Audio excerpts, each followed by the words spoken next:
Welcome back to 9 is 10. Did you enjoy last week? I hope you did. I don't know. I'd have to travel back in time to find out because future and that. I don't understand these things, but I do because I watch Doctor Who.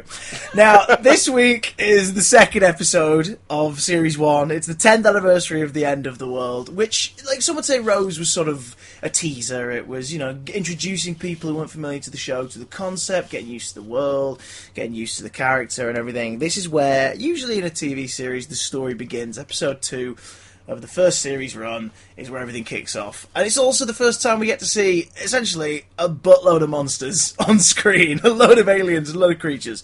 So, I'm talking to a man who not only understands story better than most, but he knows monsters and creatures. He knows incredible things. This man has worked on Ren and Stimpy, She-Hulk. He's delved into the walls of Arkham Asylum. He's handled Spider-Man's fate, brought him terrible luck.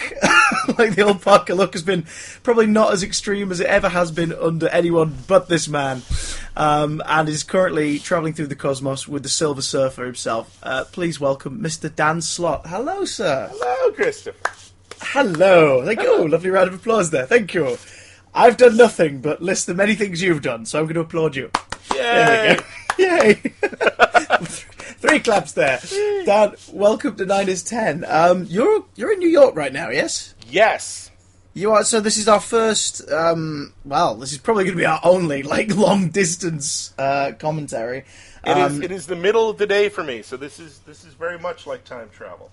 And it's the evening for me. See, we're already doing it. Like we don't need the show. We're already doing it. Forget it. Let's call it a day. No, I'm kidding. Let's carry on. Now, Dan, it's known, I think, pretty clearly to your fans, especially, that you are a Doctor Who fan. Enormous Doctor Who fan. In fact, at the time of recording this, your Twitter profile picture is currently you and David Tennant shooting webs. Yes. Which is not a euphemism, but which is pretty awesome. I think you're sort of like you're crawling further and further into the top 10 of people who win the internet.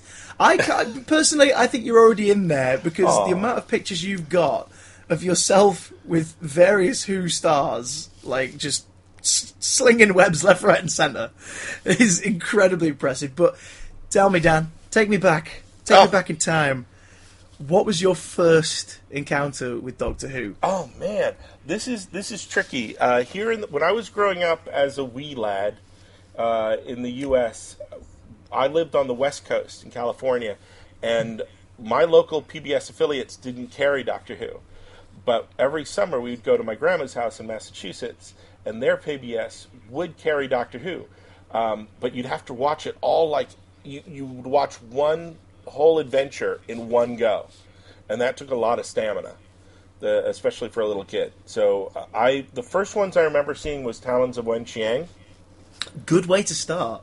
But I also remember, like, during a recruitment drive to get more people to donate to PBS, they showed the Three Doctors. So even though I never got to see William Hartnell, I got immediately introduced to the concept of that it's somebody who could regenerate. Mm-hmm. So I knew that before I moved to the UK. One of the geekiest things I've ever said on a Whovian level, I was at a convention, and we were a whole bunch of Who actors were there, and there was one night we were all going out to dinner together, and I was sitting with Dan Starkey, and we were trading stories, and when I mentioned I grew up in London as a teenager, he was like, how long were you in London? And God, these words came out of my mouth, because it's just the way I think. I went, I was in London from the Leisure Hive till Vengeance on Varos. And the look on his poor face of, you've got it. I was going to say, I know Dan Starkey's pretty clued in on his Doctor Who and everything, but I bet even at that moment he was like, right. Check, please. Yeah. Dan's lovely. We've talked. We follow each other on Twitter. It's adorable. He's a really nice guy as well, and that's one of the unfortunate casualties of doing this retrospective of just year one of the new series, is that we don't get to talk about Dan really at any point. Aww. I know, like, because he won't pop up again for another 3 years, and be at least 2 characters before the one that like everyone really knows him as now as well. But oh well, tell you what, this is our moment for Dan Starkey. There you go, Dan. Aww, yay! There you go, Dan. We love you, Dan. I have like it's so sad. You remember when I was growing up? So I got to be in England for the entirety of Peter Davison's run. He was like the first Doctor I saw from Regeneration to Regeneration, and I remember going to a sci-fi convention in England with my friends, the Diamond Twins. One of them, and this was before cosplay was popular, was there in full scarf and fedora, and the other one was Matt was eating way too many jelly babies and getting quite ill. And I had spent, you bring your allowance, you bring your money, you're going to buy all this cool swag. I spent the entire wad on one auction, and it was for like a worthy cause. But I wanted to win this thing, and you remember when poor Adric died? We all remember. Yeah. I I wasn't born, and I remember it. You know. Oh, go to hell, you young man. I could travel back in time and watch it and get the. You know, I mean, I remember being gutted when the silent credits rolled, and just like my eyes tearing up. And I was like, Adric, no! Never has a close-up of a tinfoil golden star ever been so tragic. He won it for maths! For maths! I'm at this auction, and they were auctioning, I am not making this up, the remains of the spaceship that they'd blown up. And I wanted it, and it was in a box. There was enough pieces of it, you could tell what it was supposed to be. But it was the ship they blew up, and it was in a box, and I spent all my hard-earned allowance on it, and I had no money to spend on anything else for the rest of the convention, on food or swag, and I spent the whole convention carrying around this box of Adric's death ship. And then I get home, and there wasn't enough of it to glue together and remake it. It just stayed in this box on my desk at home. And eventually one day my mom was cleaning up, and she tossed it out because she thought it was junk. Oh, no. But it wasn't. It was Adric's ship. It was Adric's final resting place. And it went right in the rubbish. That must have been fun. Like, if you ever meet Matthew Waterhouse, never say to him, like, by the way, I had your fictional like grave in a box for a while.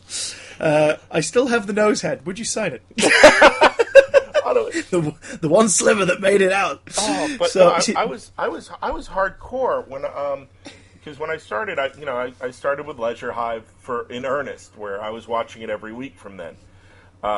But what I did was I was so into it, and from being someone who was really into comics, I wanted to know the continuity. So I went back to every weekend to Forbidden Planet, and I would buy like 3 or 4 of the Target adaptations. And I started with Unearthly Child, and I just ran all the way forward. And I read everything in a row. And I read every Target adaptation I could of every adventure that I'd missed until I was up to date. Blimey, that's a mammoth task. More so nowadays, because like the amount people chuck them up on eBay for, based on which story it is as well, makes it kind of difficult. But then I suppose the little DVD suggestion pops up in the side menu and says you could just watch it, which is a luxury, I suppose. Like wasn't around back then, was it? That's why they did like the 5 Faces of Doctor Who, to sort of give people a chance to see older stories for the first time, like if they hadn't been around or whatnot. Oh, absolutely. When I left England and cleaned up my room, I donated my entire Target collection to my high school library. Oh, wicked. Yeah. Oh, that's nice. See, so you may have converted, temporarily held the Adric's explosive death in a box, but then you converted a load more kids to Doctor Who. So I am at Marvel Comics. I am the biggest conversion person. I hook people constantly into Doctor Who. Give them a couple episodes to watch. Poor Edgar Delgado, our colorist, is the latest person I've destroyed by doing that. Because then they get into it. They totally get into it, and they want to know everything about it. And the person running our trades department, who does all the Marvel collections, is I broke her into Doctor Who, and now she's into every. Her entire bathroom is mocked up like the TARDIS, and she crochets. Adipose, and she's so into it. The beautiful thing is, it's a two-way rabbit hole, because if you introduce somebody to the new series, they're like, oh my god, I love it. How many more series have you got? Oh, there's depending on where you start them off at, it's like, oh, there's 3 or 4 more series, or there's 8 more series. And then when they get to the end of it, they're like, I want more. And that's where you can do that beautiful thing that you can't do with many shows, and say, well, here's the previous 26 years. Where do you want to start? Oh! Which Doctor do you want to jump into? So who would you say is your Doctor then? Staying in the past, prior to 2005. I am not falling for this. I love them all. I like beloved children or relatives. I feel it's terrible and maybe it's a byproduct of having to meet people. Because you don't want to go on record as saying, that was my favorite Doctor, and then you meet the other one. And you go, yeah, that's pretty fair, I think. I hosted a quiz at the Doctor Who celebration that went on in London at the XL on the 50th anniversary. I was hosting a quiz event with Cavan Scott, who wrote the Whoology and is writing the upcoming 9th Doctor comic book. Oh. And we were chatting away with these kids who were taking part in the quiz, and then it was getting down to the last 2 who were going to win the things. They were facing off against each other. So I took them sort of to the stage and had a quick interview with them and stuff. And I said, who's your favourite Doctor? And this one kid went, David Tennant! And to be fair, he was in a little pinstripe suit, and it was kind of obvious. And then I said to the other kid, who's your favourite? And they went, I like them all.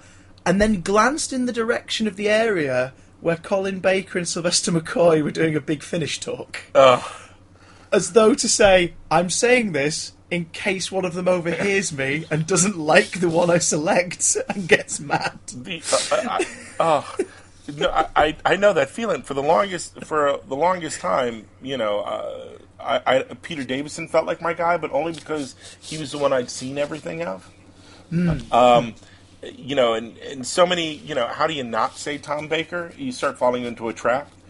And then one of the things I think they did brilliantly in the whole Matt Smith, 11 run, is they were so good at doing fan outreach, at doing, screeners and Q&As and coming to all the conventions. And they were all so lovely. Everyone who's been in Doctor Who, they're just the nicest people to meet. And it's kind of hard once you've met someone to go, well, of course they're my favorite now. I've met them. Just in case, there's that one day you say it and suddenly you get an email from another one going, hang on. I thought I was your favorite. Yeah, but it's very much like trying to tell someone what's your favorite flavor of ice cream. It changes on your mood. So there's so many wonderful Doctors, and the one thing I will say is, because I've been consistent about it, is Sarah Jane's always been my favorite companion. Well, there is a reason she's always referred to as the best, because let's face it, that is the standard from that point on. If people aren't trying to aim to be Liz, they're not working for it. They're really not working for it. To me, the moment where I went really down the rabbit hole for New Who was in the Toby Whithouse episode School Reunion. Yeah. Because then suddenly, all we were talking about, that wonderful door you could open up, and suddenly here's everything from the 60s on. That was the episode that said New Who and Classic Who are the same. Did it beautifully as well. Yeah, more than even having the Nestine in the first episode. More than just having the villain show up. Saying, here's Sarah Jane, and having it be very much like Peter Pan coming back through the window and Wendy has gotten older. And the beauty of Doctor Who, more than James Bond, is it's the same guy. And all those adventures that John Pertwee had in the swinging 60s, it's because they were in the 60s. You know, it's a period show, and that's when he was.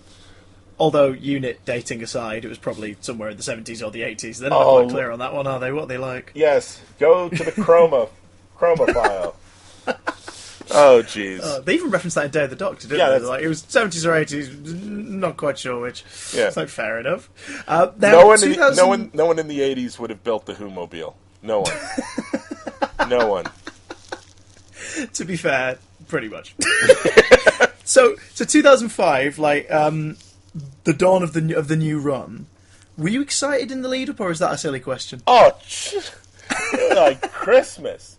I was dating someone at the time, wonderful person, and I was the horrible geeky boyfriend where I would like force them to watch all of Lord of the Rings. You know, we're gonna watch a disc a night, the extended versions. Well, of course. Is there any other way? I know. I was horrible, and I'm like, oh, I want to, but I felt I gave in. I would watch stuff like American Idol.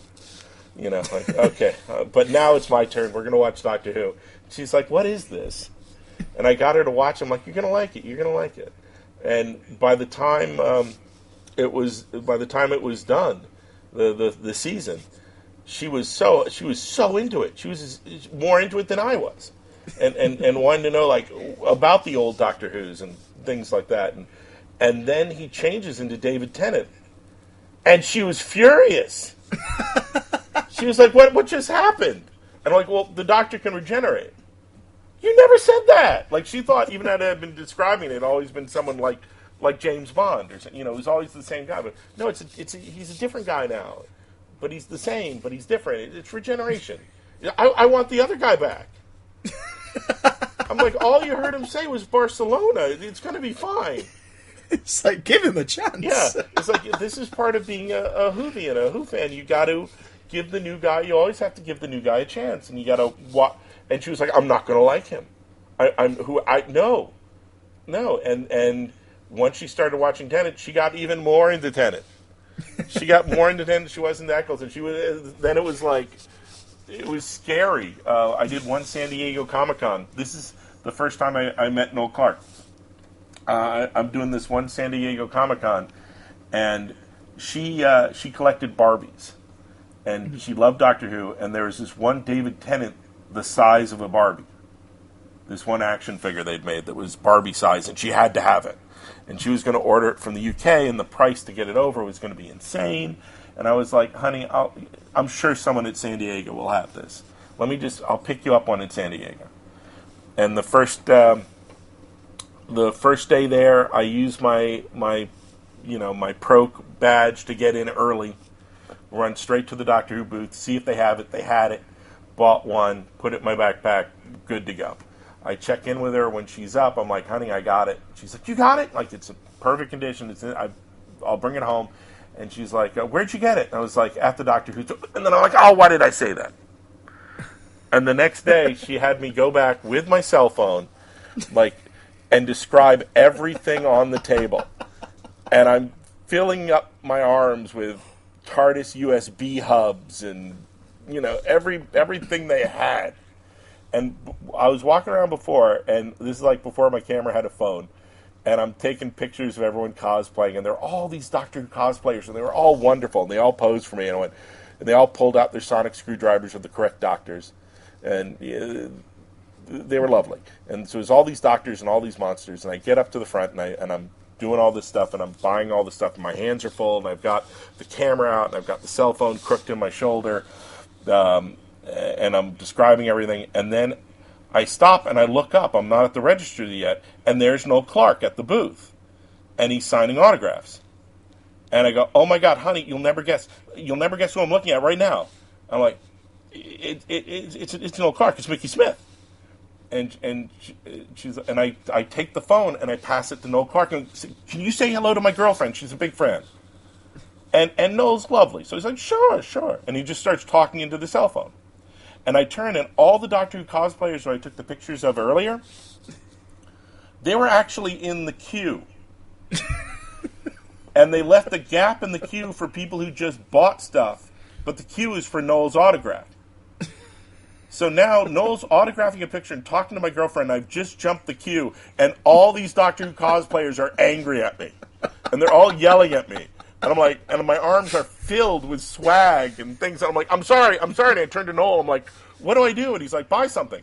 And he takes a Noel Clarke action figure, a Mickey Smith action, and he autographs it and hands it to me, which makes it worse. And I'm turning to angry Patrick Troughton right next to me, and I'm like, look, anything you want on the table. I will buy you anything you want on the table. He's like, just leave. And Noel Clarke hands me the cell phone back. I've now got like an autographed Noel Clarke and an autographed picture, and I'm like apologizing, and I'm heading to the register, and I'm paying for everything. I just want to get the hell out of there. And my girlfriend is saying something over the cell phone, but I can't hear because I'm juggling all this stuff. And there's angry John Pertwee, and it's just all these guys. One of the robots from Girl in the Fireplace, they're all angry at me. And I'm just trying to get out. And when I finally get out, and I've got everything in the bags, and I'm finally able to get the phone, you know what my girlfriend says? Go on. Who was that? You put me on the phone with a complete stranger. I had to keep talking to him. And I'm like, honey, that was Noel Clarke. Mickey Smith.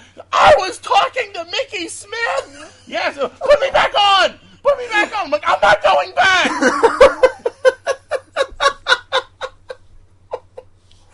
Oh, my days. Oh, God. So, the moral of the story here, kids, is if someone ever hands you the phone, just talk to this person for a sec. It could be Noel Clarke. It could be lovely. The lengths the person on the other end is going to get you that conversation with Noel Clarke, you would not believe. When a second Doctor is staring at you, scowling, then you've done good work there. Like you've crossed a line, but it was for a noble reason ultimately. Oh dear. Well, speaking of nobility, Doctor's obviously one of sort of the biggest. Fictional here. I mean, some would say he's not fictional. He's practically real. Let's just confirm it here. He's real. It's science. The Doctor's like one of the biggest sort of heroes in fiction.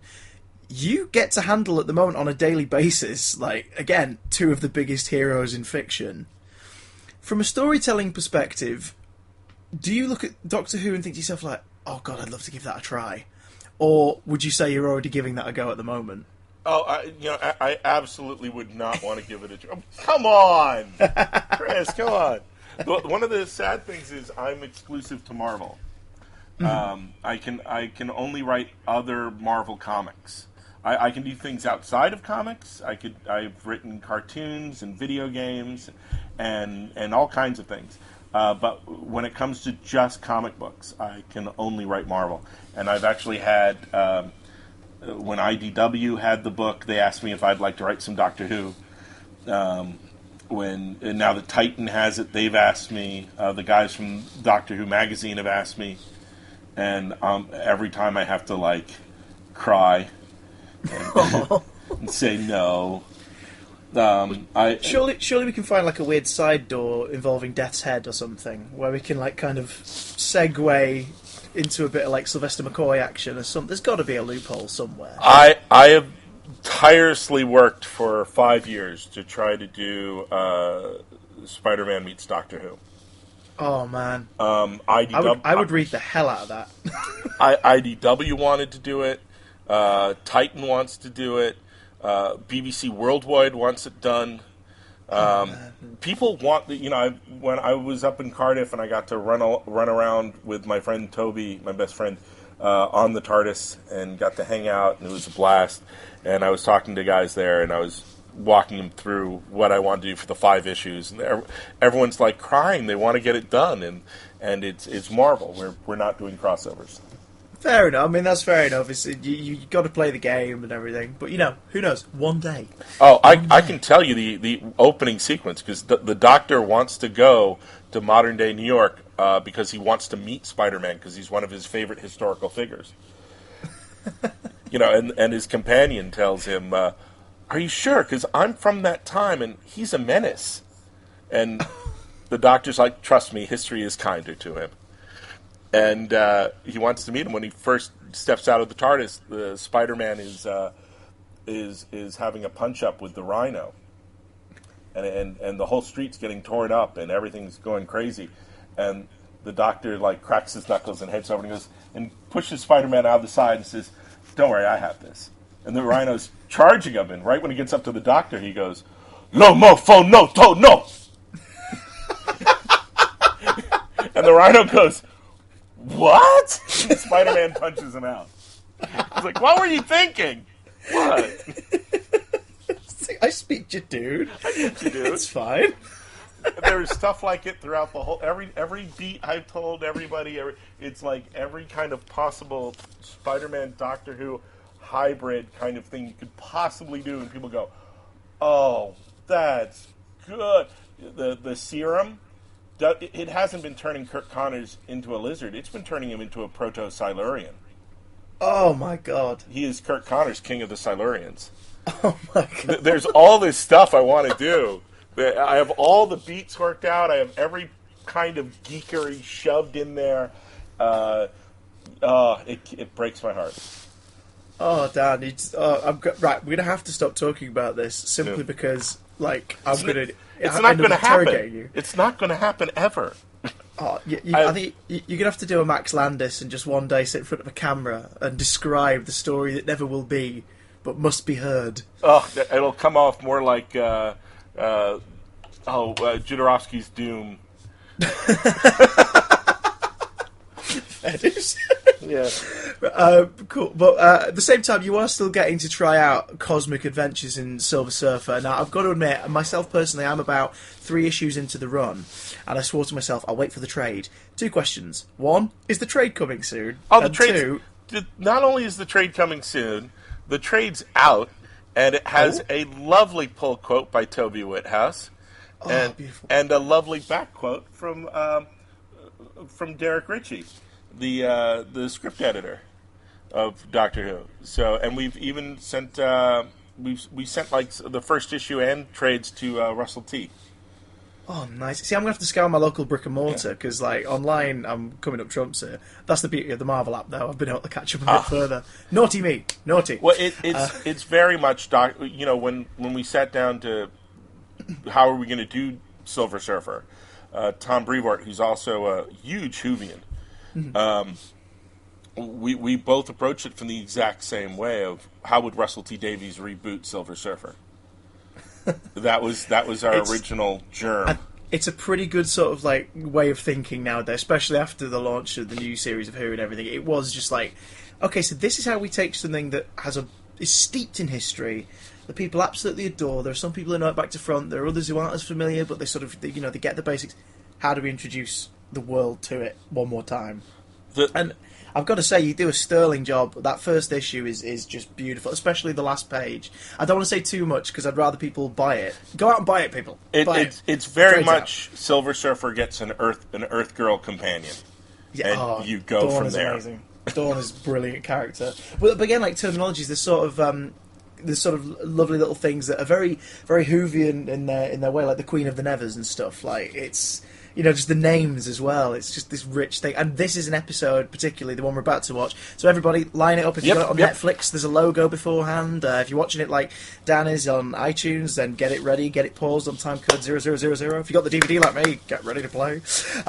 This is full of like the most wonderful language and ideas, and is still just merely a glimpse into the version of Who that we're about to join for an entire series. Oh, I'm so excited! We're doing End of the World. It's brilliant. This is where you finally get the companion into the TARDIS and you go into space. Time and space, baby. This is it. This is where it happens. No more fight. You watched last week? Oh, those were just shop dummies. Fat. We're getting aliens. We're getting bushels of them. We're getting... this is going to be fun. This is going to be awesome. So please, ladies and gents, listen along at home. Line up your players and hit play in 3, 2, 1. We're in. Okay, we've got a karate chopping Auton. Straight off the bat.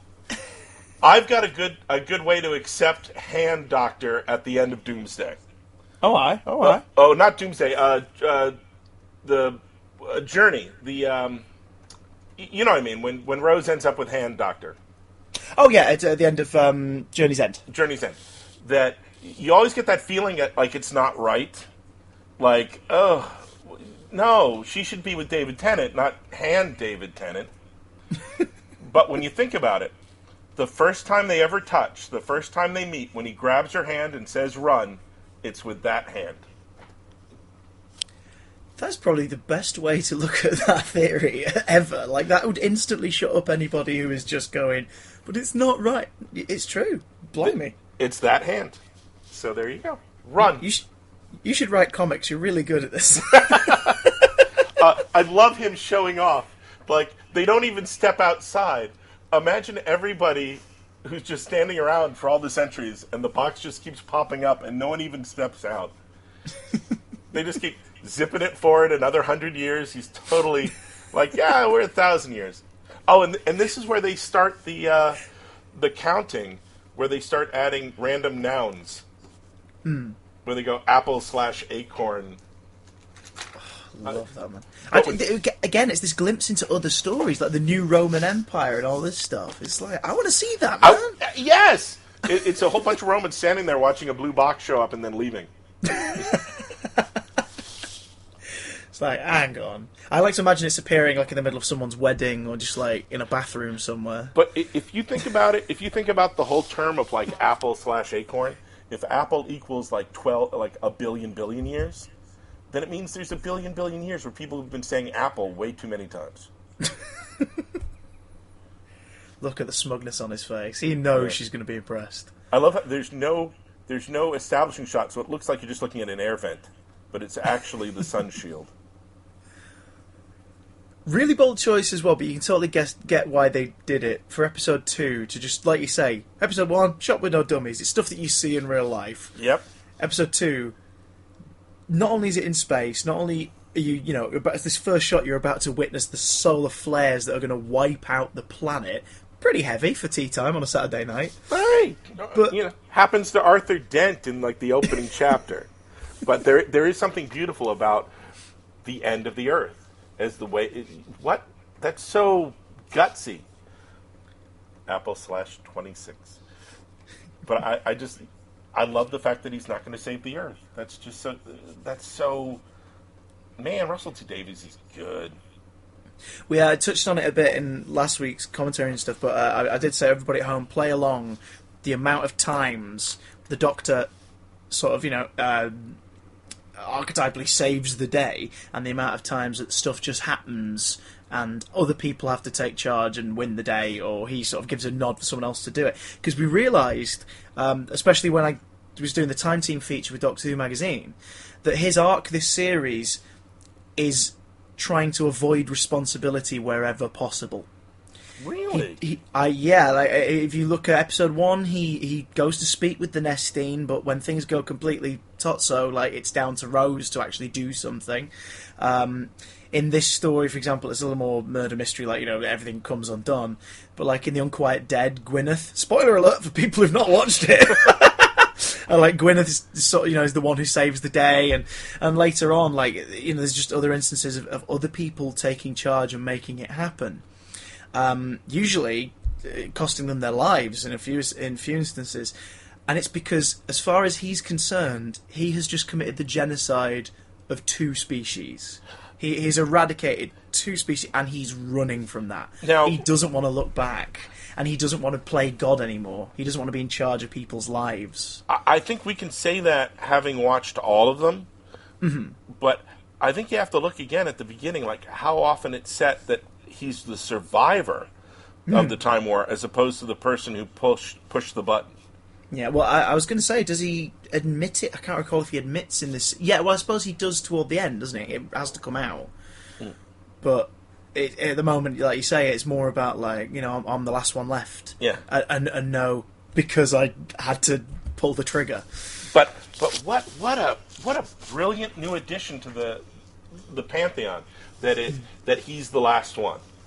That there's something in that's just genius, because if you're a new person just watching, it feels like this is the way Doctor Who has always been.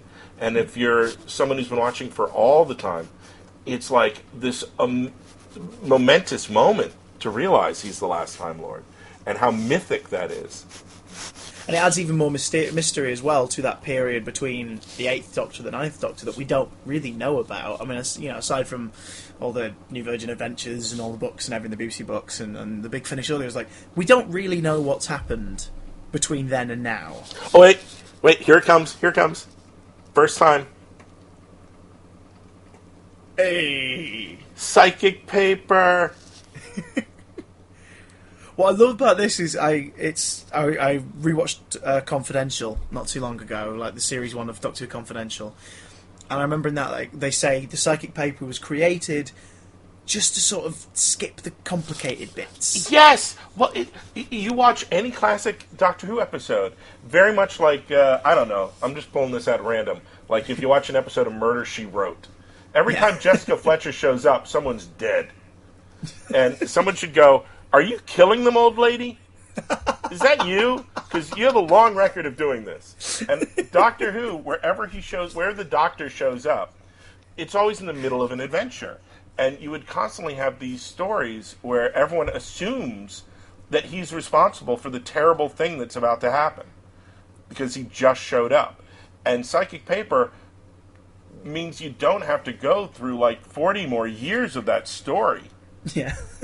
Reduces suspicion, just gets him straight into it. Like, he's in the mix, people trust him. Because that added, what's so great about the new seasons, the new series, is that you get these 45-minute episodes. And so many of the old stories, he'd show up, they'd assume he's responsible for the failing rocket ship or the god that's about to blow up the planet. Yeah. And then he spends most of the episode running down corridors. Or being locked in rooms. Yeah, and being locked in rooms. And that chucks all that out and allows you to tell a story in 45 minutes. Doctor is in love with a tree. Oh, yeah. To be fair, Jabe is a very attractive tree. But you are... Oh, hey, look, it's John Barrowman. I do not buy that. I do not accept that at all. That's not what happens when you live that long. Your face doesn't just stretch out to a giant head. And besides, knowing Captain Jack, no matter how mystical he could become, he'd totally, at that moment, just look over, big head, eyes widening, and go, "Hey, it's you!" Not only that... How have you been? That giant face of Bo, he'd be the one the tree's attracted to. That would be Giant Barrowman head. I have never said the phrase Giant Barrowman head. It sounds really horrible. Sounds like a prog rock album. I love John Barrowman. This is where we get some really nice wordplay, like the Lady Cassandra O'Brien Delta 17, the adherents of the repeated meme, the mocks of Balhoun, and then wicker baskets in robes. And what's very progressive, she mentions that she was born a boy. I've just had a flashback to collecting the action figures early in the run. They did the Lady Cassandra, and then they did Lady Cassandra Destroyed. Oh, God. I saw a wonderful cosplay where people came as the moisturizers, and they built the Lady Cassandra. Oh, that's fantastic. Yeah. That is brilliant. They didn't have a friend who was like going through an incredibly extreme dieting regime stand in a frame, did they? No. It was just a fake Cassandra with the brain in the jar. They didn't have a friend who donated their brain to the cosplay, did they? It's like, we want it as authentic as possible, so we're going to have to take this out of your head. I've just realised, like, if we bring this back, I'm going to have to talk to you for New Earth. Because, like, as far as, like, people who've written body swap stories go... Oh, God. Like, I mean, you were in charge of a doozy. Like, Superior Spider-Man is probably, like, the longest-running body swap ever. Yeah. Like, pretty long. Oh, wait, we're coming up to the iPod. Oh, here we go. Zoe Wanamaker's voice is so perfectly chosen for this. Like, she adds so much to essentially a frame with a blue sheet in it. This must have cost them a fortune. And Britney Spears. Yeah, clearing this track. Well, a bit of soft sell first, though. Oh, no, but it's wonderful because it's so... I've got to run away, and you're looking at Rose, and she's freaking out, and, she's fine at meeting everybody at W.H. Smith, but look at all these aliens. They're creepy.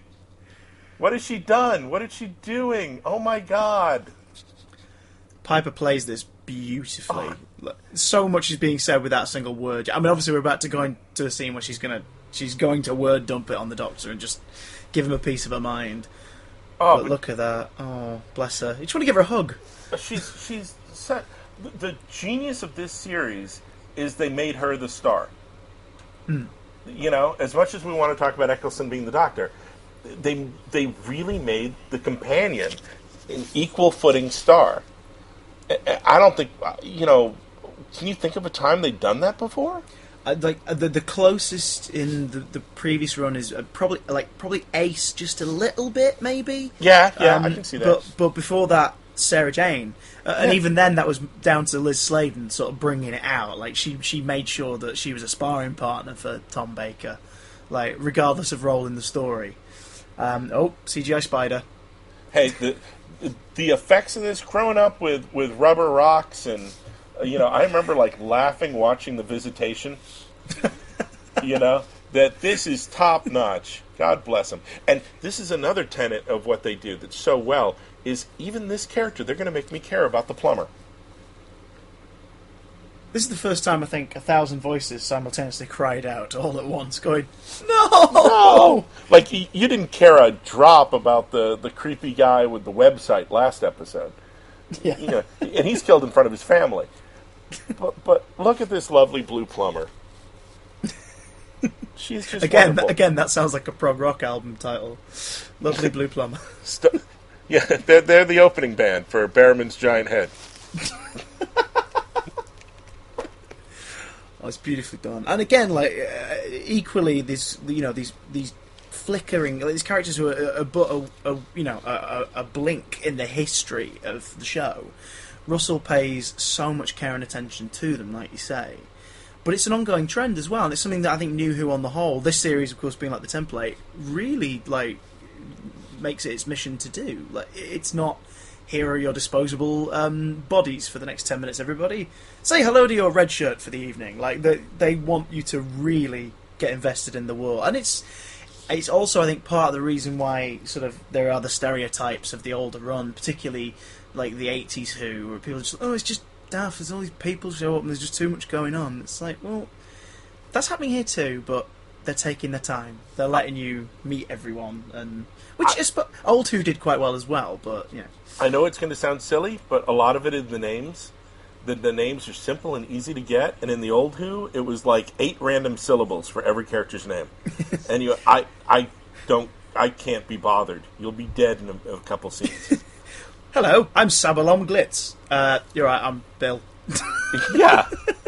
I recently just watched Pirate Planet, and I couldn't tell you the names of any of them. But that's the key to time, isn't Tom Baker's story? Yeah, except what is it for? Yeah, except for the pirate captain's assistant. He kept saying his name every 12 seconds. Except for him, I could care less about any of the guys or the Mentoids or whatever. I'm like, but look I care about her. Oh no! You see, now I'm zeroing in on it. We're getting the Predator moment now. Oh, who's your little mate? See, I remember it. Oh no! Just like, here they come. 2, 3. There's going to be more now. Oh no! Oh, gutted. I'm already gutted. This guy is brilliant. I absolutely adore this part. He's just how fastidious, and like you really get a sense of this is again bringing a reality to the alien side. This is his job. This is like any old bloke who's got to sort of chaperone events. This is the guy who's like, oh, is everyone settled? Fantastic. And the moment the doors close in his office, he's like, oh, thank God. Which you don't really get with a lot of sci-fi. People will, the aliens will be stoic and have that demeanour. Whereas with this, they're just like you and me, just happen to be blue. Just happen to have a wicker basket for a face. One of the characters we never got to meet on the Powell estates, and I so wanted to meet her, because Rose talks about her all the time, is her mate Shireen. Oh yeah, we never meet her. She talks about her all the time. I mean, at least we have an early cameo of Baby Groot here. That's good. That's one for Sci-Fi Checklist. Doctor Who did it first. Yes. It doesn't dance, but, it's here.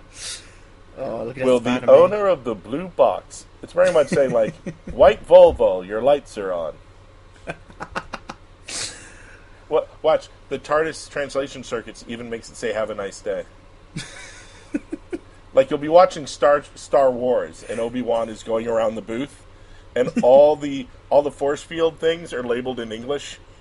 And you're like, is it really a galaxy that far, far away? Here we have the TARDIS translation circuit, and it makes everything make sense. We're talking about that in last week's episode. Like, what's really nice after this scene as well, where he explains it, and obviously Rose, quite rightly, some would say, is less amazed and more, feels like something invasive has happened. Like, last week she couldn't understand the Nestine when he could, which is such a beautiful little... Wait, is this the first time he tells her he's an alien? He did it. He said it briefly in the first episode. She says, "Are you an alien?" He goes, "Yes." Is that okay? And she goes, "Yeah." But she doesn't really think about it too much. But I think now she's looking at them and she's looking at him and going, "Oh my God, you're one of them!" Like, oh, here it is. Yeah. Look at him showing off. He's so proud of himself. In a good way. Meanwhile, there's Christopher Eccleston's like Mr. September shot. Wait. She wants to know about Gallifrey.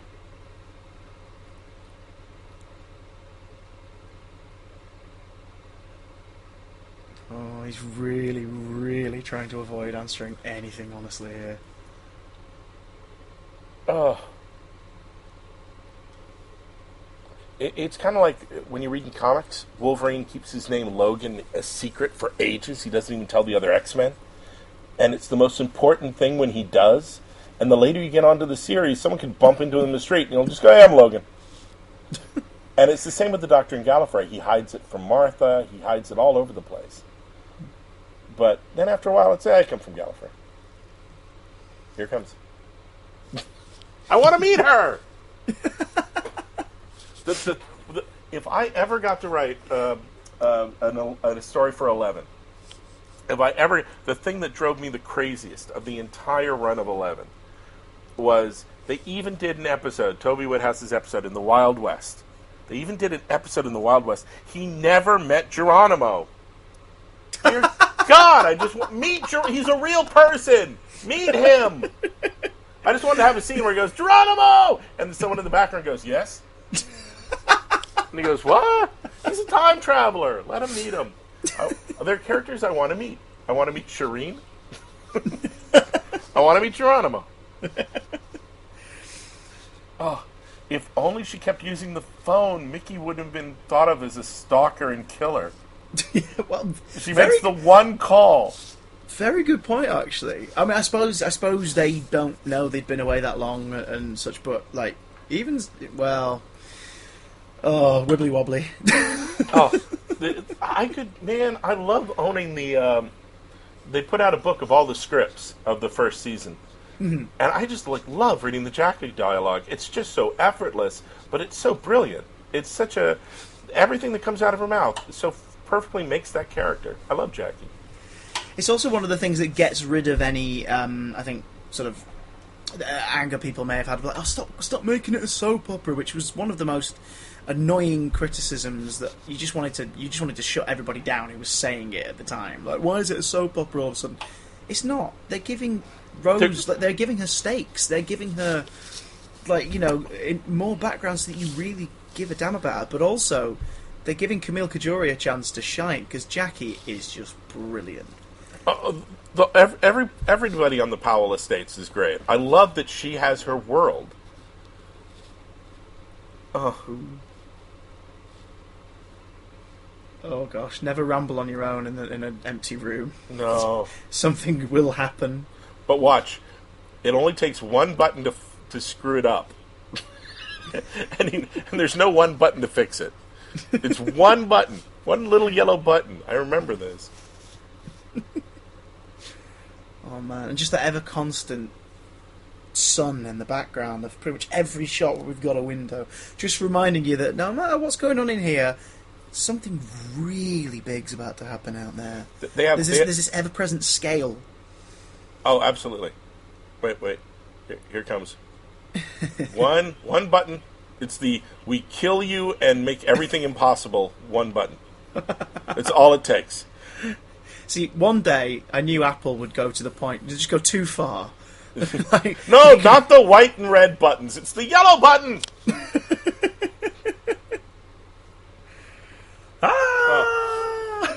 I am saving my TARDIS translation bit for if I ever get a chance to do a comic. I have the perfect bit for the TARDIS translation system. Whole story idea. I just, it's killing me. Put them together. Bad Wolf scenario. Put them together. Get them down. Bad Wolf scenario.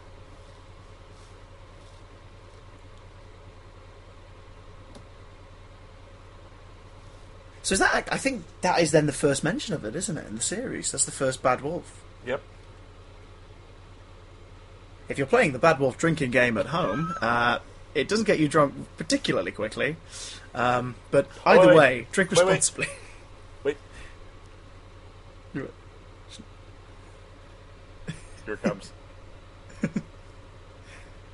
I love her. Wait. That is important because it sets them up as friends, and she's effectively just been a wingman. Yeah, and watch. This is their relationship, and yet, as soon as Mickey shows up again, he's a little jealous. Yeah. Which is lovely. How does the Doctor and his companion relate? Is there a romance? Are we just shipping them?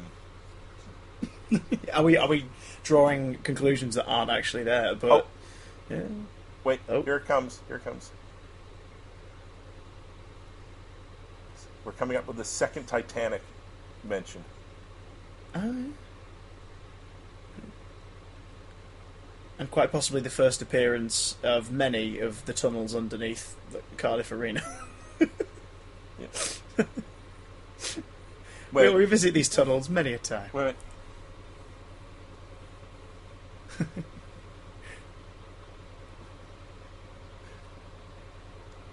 See, he tells the family not to get on the ship, but he still gets on the ship. Last episode. Yeah, we get the whole he gave them a warning, like they weren't. Yeah, they didn't get on board for whatever reason. Next thing you know, it sinks, and he saved a family of 4. And yet he still goes on. Which makes you wonder, why did he get on it? I know. Did you want to witness it? Was there something happening on there? Was there an alien intervention? There's certain elements that keep popping up in Doctor Who, like Pompeii. You don't see Jack Harkness. You don't see Captain Jack running around, in Pompeii during the fires of Pompeii. Yet he clearly was there. You have the weirdest one for history stuff is the Mona Lisa. Of course, which kicks off in City of Death, doesn't it? Is that the first time? Yep, City of Death. And then it shows up again in Sarah Jane. Yes, yeah, Mona Lisa's Revenge. And played by future human TARDIS, Saran Jones as well. And yet we know that she's a living being in that painting. And then in Girl Who Waited, Rory destroys her over the head of a listening robot. Yeah. Blimey. Well, at least we know the faux version from Sarah Jane's vanquished. Or that could have been one of the many Da Vinci copies. It could have been. We were last week. We rediscovered our love for whoisdoctorwho.co.uk, which is Clive's website, which still exists. It's still online if you want to visit it. God bless. And if you click Contact Clive, you can read through. Got to be up to 100 comments from quote unquote real people on their sightings of this man. And there's a few companions pop up in there. Mike Yates writes a post on behalf of not UNIT, but on behalf of a government body saying this is not something you should search into. I would ask you to refrain from continuing your research.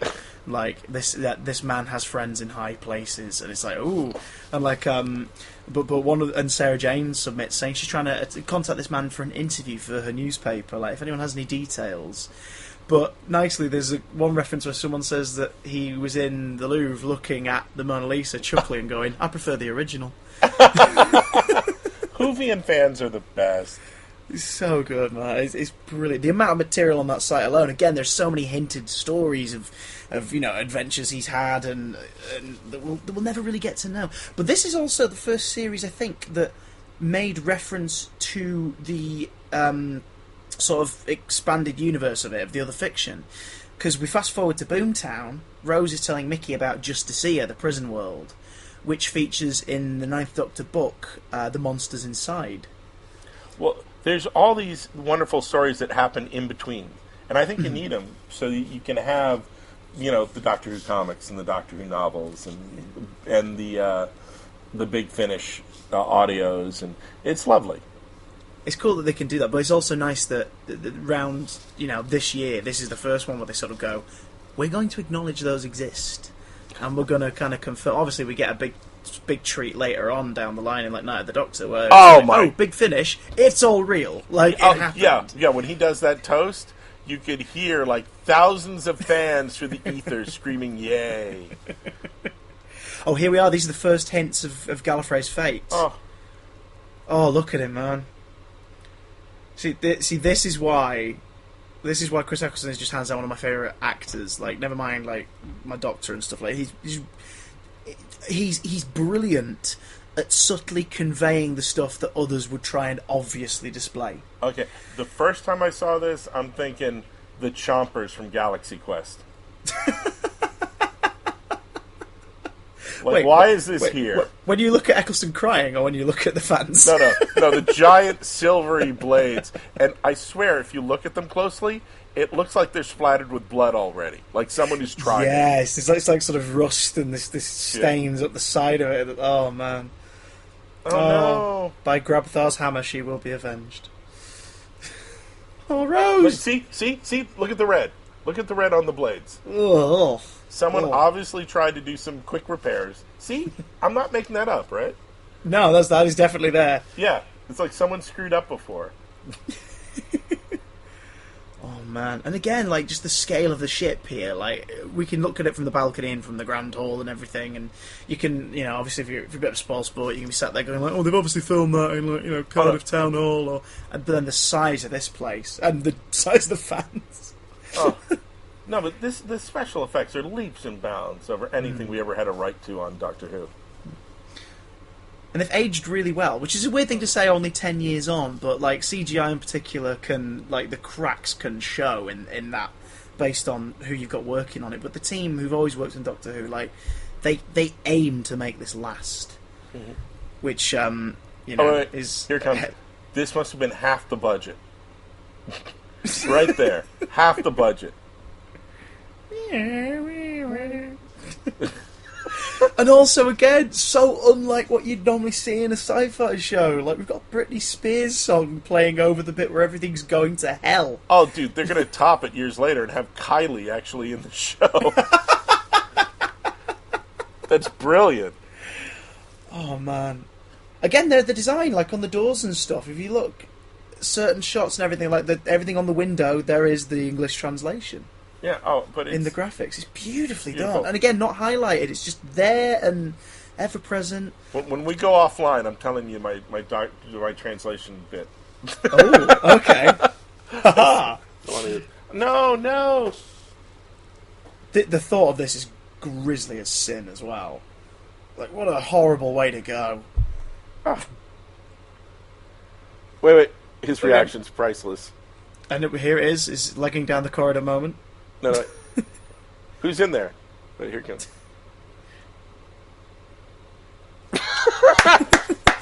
Don't wander off. Exactly as I say. But he's getting back into the pattern now. He's not had this happen to him for a long while. Yeah. Somebody who's not doing as they're told, getting into shenanigans. He's having to get him out of it. Oh, man. For a man who, for an actor who primarily sort of deals with very dramatic roles, and because Chris Eccleston tends to go for the stuff that's interesting and a challenge, he pulls off action hero pretty damn well in this. Oh, but the fun thing about the Doctor is he's not an action hero. He's so he is the anti-James Kirk. Yes. He is bizarro. You have an episode with Captain Kirk. He breaks all the Prime directives. He pulls out his phaser every chance he gets, punches people in the jaw, makes out with every woman. The Doctor uses his brain. I love him so much. It's just his brains and his moxie. And he can't even score with the girl he's got trapped in the box with him. He's the anti-Kirk, and we love him for it. Stephen Moffat worded it really well once. He said that the other action heroes, like Kirk has got phaser, you've got Batman's got his batarangs and everything. Like everyone's sort of got their thing. Logan's got his claws and his healing factor and his rage. The Doctor's got a screwdriver, which is brilliant because it just means he's there to fix things. All it does is it opens doors. See, Yeah. I'm not a fan of having it magically reattach barbed wire or turn on candles.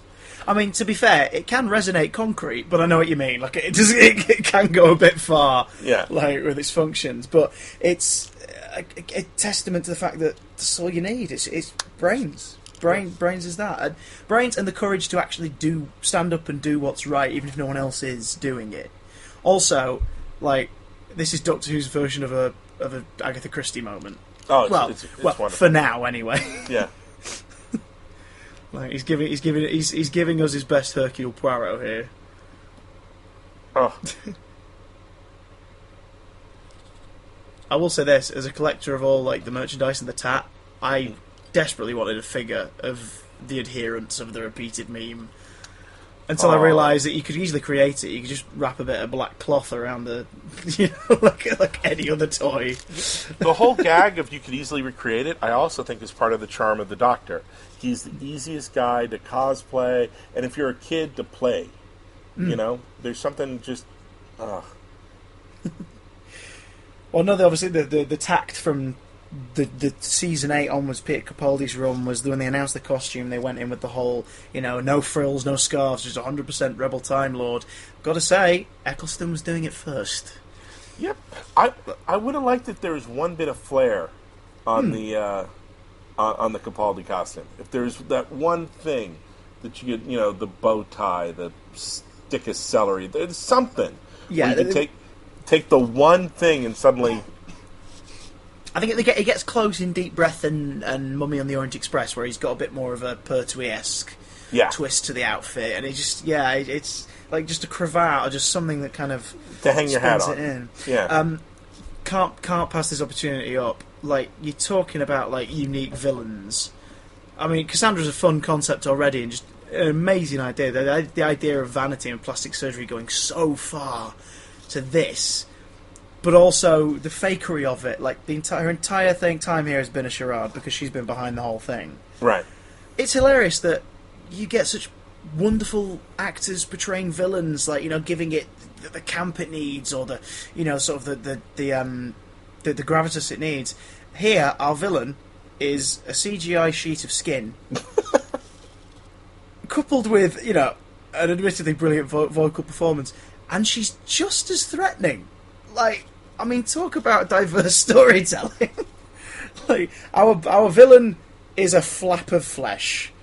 A vain flap of flesh. Yeah. With a complicated name. And a brain in a jar. Oh. See, now I feel sad sad because... because... why couldn't he have just brought one more person with him to hold the stick? Just anyone who doesn't set on fire. Please. Oh man. Oh, I'm going to miss you. Bye, Jabe. Oh. Chompers. See there, and I now want a set a cosplay challenge for anybody listening who likes to combine stuff. I want Groot dressed as Jabe. Aww. I want a Groot cosplaying as Jabe. And I want baffled looks all day at that person, wondering what the hell's going on. But I'll know, and that's all we can ask for, really. I have only cosplayed once at a con, and it was because I lost a bet. And I bought the Eccleston jacket online. I got the V-neck jumper. Got boots. I went and I had my psychic paper and my 10 Sonic, and no one knew who I was because I'm too short and fat, and I had a beard. And they're like, "What are you supposed to be?" I'm like, it's like, come on, man, I'm 9. They're like, I just thought it was a bit chilly out. You brought your leather jacket. It's like, no. Oh, I'm 9. I tried it once, and I will probably never do it again. I cosplayed as 11. Series 6 11. I gave it a go. Like, I had a green coat, and I thought, well, I'm going to try it. I'll give that costume a go, and I'll give it a go. Blue shirt, red braces, red tie, everything. And it was great because people all day were sort of like, oh, can we get photos and stuff? And I was like, yeah, absolutely. And about an hour in, I was like, I am too heavy for this. Oh! This coat is too thick. I am sweating my flesh off. It was, oh my god. Am I mistaken? Did you get photos at that con with some Who cast members whilst in that costume? I don't think so. Because I'm sure I've seen a photo of you in your Ninth Doctor costume somewhere. I didn't. I had to do an interview for it on Comic Vine. Oh, there you go. Yeah. That'll be where. But no, I would never pose for pictures while in cosplay. I would die. I imagine, like, in your sort of like home collection of work, obviously you've done a lot of comic book work over the years and everything. You've probably got some stuff that you're really prized possessions, stuff you're really proud of. Oh, you mean like memorabilia kind of stuff? Oh yeah, but even just like, maybe stuff you've got signed by like. Absolutely. Like, if you had to, this is just a silly question, but indulge me. What would you trade to get to chat with Eccleston about Doctor Who? I would not want to chat with Eccleston about Doctor Who. Oh, okay. Because he doesn't want to. He's made it quite clear that he wants to move on, and it's my feeling that they give you their all in the performance. Mm-hmm. They're not your dancing monkeys. Mm-hmm. If they don't want to talk about it, don't talk about it. So I wouldn't trade anything because the poor guy, he just doesn't want to. I can give you a small window of hope. When I met him at my college, he opened a theatre at my college in his name back when I was performing there, and I was sort of nominated by peer pressure to be his sort of tour guide and stuff and show him around. Mostly because everybody knew I was absolutely in love with his Doctor and Doctor. Oh, poor Jabe. With that, and I showed him about and stuff, and we chatted about a few things, and he was asking me what show I was doing at the time. I think I was rehearsing for School for Scandal. We were chatting away and stuff, and this was sort of 2007, so it wasn't long enough after Who for everybody to be like, he doesn't really speak about it, does he? And I just sort of said, I've got to say, you're my Doctor. Thank you for doing what you did in that series, because you really set a standard, and that seeing that show come back and the way you handle it made my year.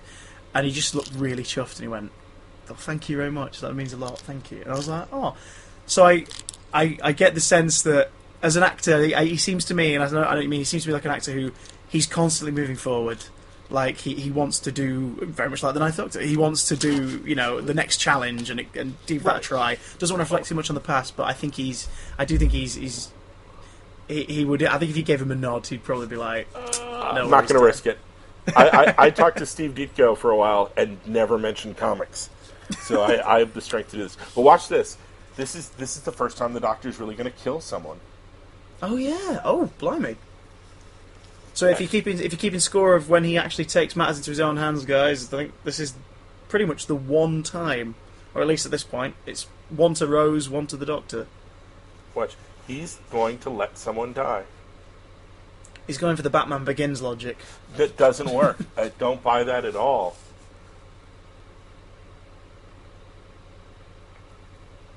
Oh.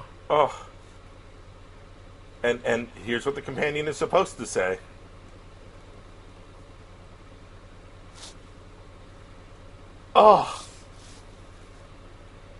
Oh gosh. See, and everybody just threw up their dinner. That gets me. I'm very big on the hero has to save everyone. I'm very big on that, whether it's Spider-Man or Batman or Doctor Who. That's a moment where you go, whoa. Like I'm a hypocrite because I loved it in the Capaldi first season when he lets that guard die in Into the Dalek. because he realizes he can't save them, but he's not even going to try, and he's going to save everyone else. But there's something like Cold, like, oh my God, Tennant or Smith or even Eccleston would have had a tear at that. Yeah. I wonder if Russell was conscious that was quite a cold choice, hence why Cassandra... she's almost given a second chance, as it were, like, obviously narratively, like, by bringing her back in New Earth. Mm-hmm. Like, he was like, I kind of feel bad about that. I know I can't change that, but here you go. She's a little bit foxy now. It's all very weird. Like, the one moment in the Matt Smith run that really struck me wrong is when he let the missiles blow up the spaceship with from dinosaurs on the spaceship. Mm-hmm. Because I'm like, you could have saved that guy easy. It just felt too cold. Okay, this is brilliant. This is brilliant. This is wonderful. And makes me want chips every time. Which I don't think is the outcome that this was intended for the sequence, but it's certainly a side effect. And it's a running bit, too. Yeah, no, it comes back later, doesn't it? I think also, like, random trivia, this is the same street, I believe, in Cardiff, where 12 and Clara say their goodbye and whatnot, where it's meant to be in Glasgow and then in London and whatnot. It's the same stretch in Cardiff, I believe. I also like how no one else is in focus, no one else is important right now. Mm-hmm. The cinematography, which Guy pointed out last week, said the cinematography and the colorists on this series in particular, like, stand-up job from everybody. What? He's telling her about Gallifrey. Oh, the Murray Gold music. I love this theme.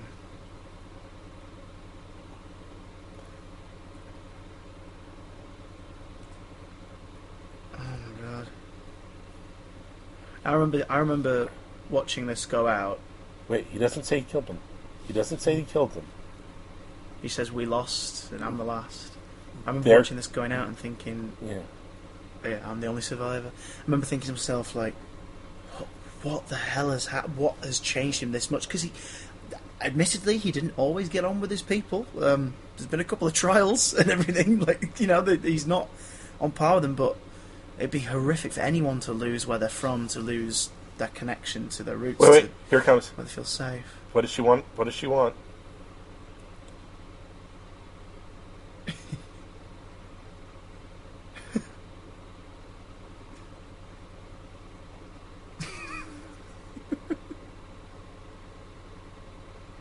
No money.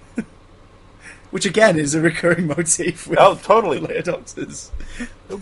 but at least like Clara made him fetch, even though he showed up 2 weeks late.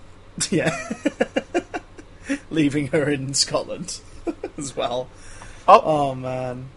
And here we go again, like, sort of next time trailers, still kind of a new thing, like time travel. But I was so giddy to see this. Yeah, we've seen space, now we're going to see time. I absolutely love sort of the period stories, and especially because at this point I think Doctor Who magazine had already revealed that it was a Mark Gatiss script.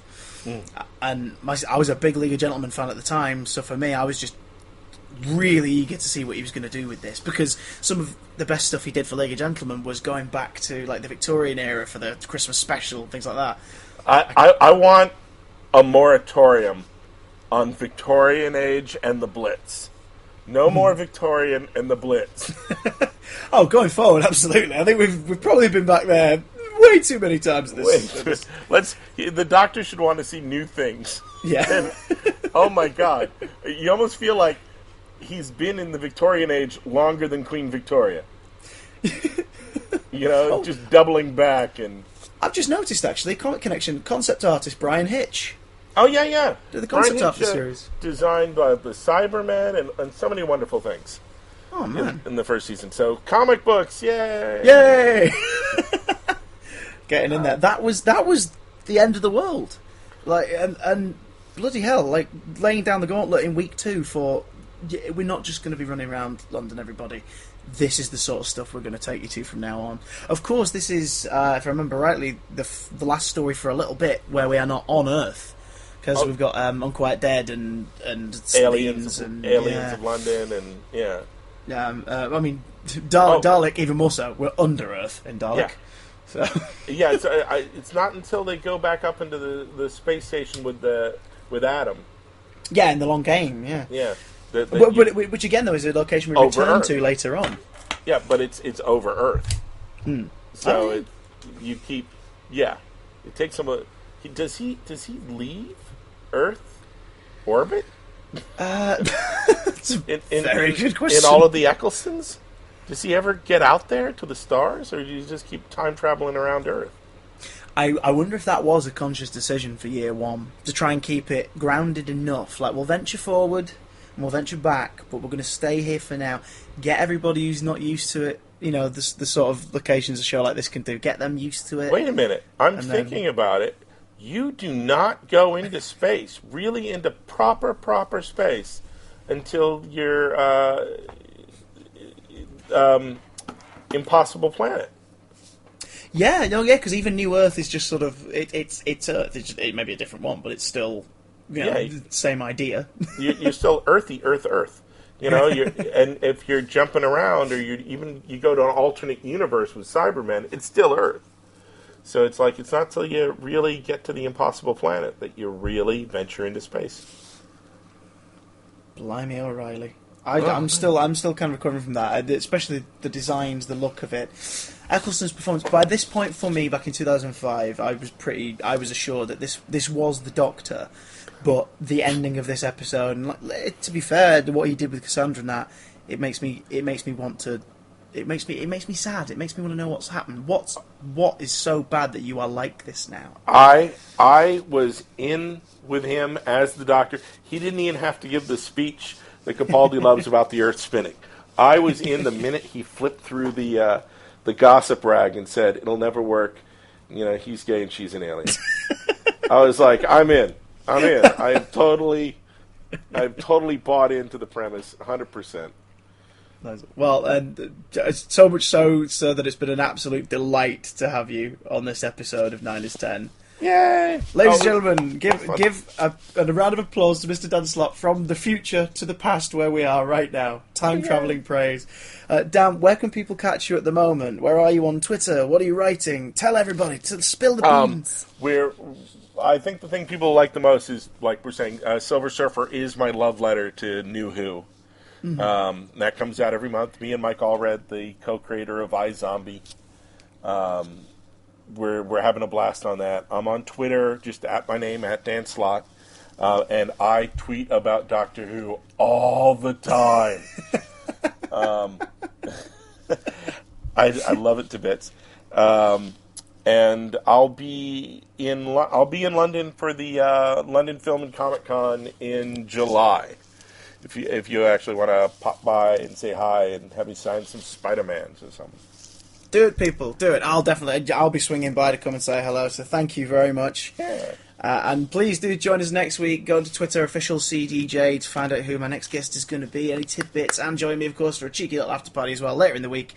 But as far as this week's concerned, see you later. Woo! You can only blow up the Earth once.